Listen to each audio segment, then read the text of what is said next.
Hello everybody, welcome back to the Math Cave. Today, my goal is to show you how to simplify a radical, a square root, right? In this case, we're not cubing, this is the square root, meaning there's a little 2 here. You usually don't see it. If you use your calculator, by default, it's the square, but people take it for granted. Anyway, you might be asking yourself, why is this, I know what the square root of 4 is, right? It's 2. So somebody would say the answer is 2. And you'd be partially correct, because in reality the answer is plus and minus negative 2, right? Because negative 2 squared is equal to 4, and positive 2 squared is equal to 4. Okay, so it could be either one, but you'd be fine if you just do 2. You'd be better off if you do plus and minus 2. However, that's not why I'm asking this question. You will say, why? I know the answer is 2. But is that coming out of intuition, or is that coming out of memory? And most of the time I would say it's memory. So how is the square root of 4 actually 2, or plus or minus 2? So this little 2 here that we usually don't see tells us if we have a set of numbers inside that are the same, we can take them out of the square root. So basically, if these two numbers multiply to each other and they're the same numbers, and they make up this number, then we take them out. So 2 and 2 are the same numbers, and they multiply to 4. So that's why the answer is 2. So the case with negative 2 times negative 2, two numbers that are the same, they come outside, and they are 4. If you multiply them together, and negative 2 if you leave them outside. I know it's a little tricky, so don't focus too much on this one. So let's just focus on the positive ones here. Let's not worry about the negatives. I don't want to make this video more complicated than it should be. If I have two numbers, 2 times 2, they multiply to 4.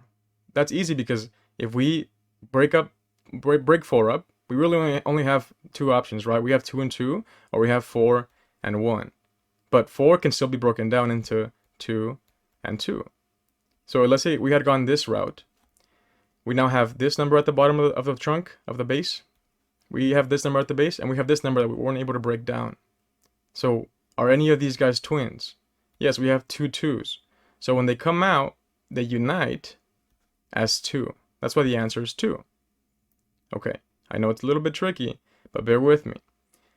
I'm going to give you another example, because you take this for granted. Most people take this for granted. I used to take it for granted. I know what I just showed you right now, it's overkill for this problem, but let's actually apply it to a more complicated one. And of course, the answer is 4 already, right? 4 times 4 is 16. So there's a little 2 here that we don't see. So what two numbers in here are the same? So if we break up 16, what does 16 break up into? Well, 4 and 4. And these 4's break down into 2 and 2 and 2 and 2. So once we can't break the numbers down anymore, in this case, we have 4 2's, we get one pair, because this is a square root, so we need 2 of them. When those 2 come out, they turn into 1 2. Okay? Are there any more numbers at the base that are the same? Yes. These 2 are twins. They come out as another 2. So when 2 numbers come out, doesn't matter what the numbers are, you always multiply them. That's why the answer is 4. So the square root of 16 is 4 for that reason. Now, you could have also just been a little bit more wise and said, oh, look, here we have twins already. So if you see this case where you have twins at a high level, there's no need for you to break them down anymore. You only keep breaking them down because you don't have twins. Like if the case was 4 and 6, like they had been broken down, of course these are not twins, and we're breaking up 24. These are not twins. So we cannot stop here. We have to keep going. So we do 2 and 2, and then we do 2 and 3. Now we cannot break down 2 anymore. 2, 2, or 3. We cannot break them down. So we start grouping things because it's a square root. We can either group these 2, take them out as a 2.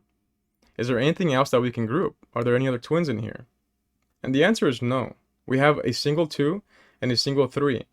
So what do we do with these? Well, we leave them inside and we multiply them. We bring them back together. we multiply them. So the answer will be 2 square root of 6. So the square root of 24 is equal to 2 square root of 6. Okay, because this 2 was a 4 before inside, because it was 2 times 2. And we took it out as a 2. But if we put it back inside, it's 24, right? We didn't change anything. It's still 6 times 4. But now it's not inside, it's outside. So 2 square root of 6 is the answer. I hope that made sense. Now, on to the last problem, because I really want you to get this. And this might not be the best video. I'll probably make another one in the future to show more examples, because these numbers are pretty straightforward, right? Like, we all know that the square root of 144 is 12, right? We know that already. We take it for granted. It's one of our, elementary or middle school multiplication table examples. But let's break it down again. So let's pretend you didn't know that it was 12 and 12. How do we do this? We'd say, well, what two numbers make up 144? And if we don't know that 12 and 12 make up 144, the easiest thing to always do is divide this number by either a 2 or a 5, whatever is possible. In this case, a 2. So if we divide 144 by 2, what do we end up getting? I believe the other number is 72. That's 144. Can we simplify a 2? The answer is no. Can we simplify 72? Well, we know 8 and 9, right? So we can do 8. But let's pretend you didn't know 8 and 9. You keep doing a 2 as well. So what's 72 divided by 2? And I believe that's 37, if I'm not mistaken.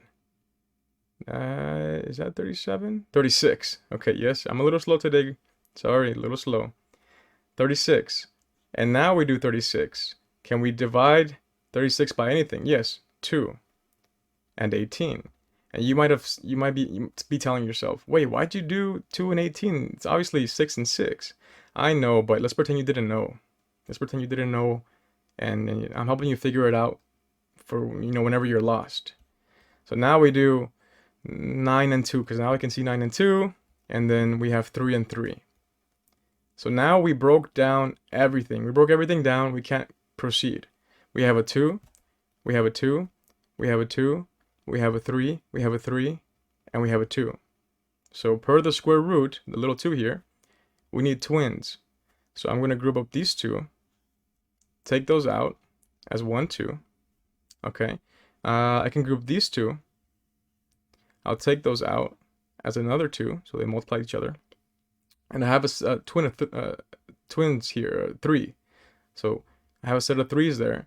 So now these numbers multiply together. We have 4 times 3, which is 12. And of course, the answer is nothing spectacular. But when applied to a more complicated problem, you'll be able to intuitively simplify the radical, square root, without having to memorize what it actually is. So I hope you found this helpful. If you have any suggestions for me, feel free to reach out. I hope you guys have a nice day. Goodbye.